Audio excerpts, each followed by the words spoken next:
তো যাই হোক, এই যে এখানে আমি একটা চকলেট কেককে হালকা একটা স্কাই ব্লু কালারের ক্রিম নিয়ে ফিনিশিং দিয়ে নিয়েছি। এরপর যেটা আমি করছি, এখানে খুব সহজ আসলে এই কেকটা দেখতে একদমই সিম্পল ছিল, আমার কাছে করতে খুবই বেশ মজা লেগেছে। কারণ সবসময় দেখা যায় ওই থিম কেক করি বা একটু বেশি ডেকোরেশনের কেক করতে আসলে সবসময় ভালোও লাগে না।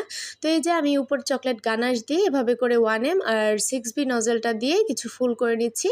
আর এই ফুলগুলো করা একদমই সহজ। এই যে শুধুমাত্র নজলটাকে এভাবে ঘুরিয়ে নিলেই আর 6B নজলটাকে একটু স্প্রে কি বলে এটাকে একটু চাপ দিয়ে নিলেই আর কি এই ধরনের ছোট ছোট ফুল বের হয়ে যাবে। আর 1M নজলটা ঘোরালেই কিন্তু এই ধরনের সুন্দর একটা রোজেটের মতো হয়ে যায়।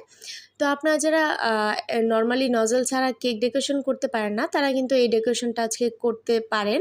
এটা খুবই ইজি করা। তো এই যে আমার ফুলগুলো করা শেষ, আর এখন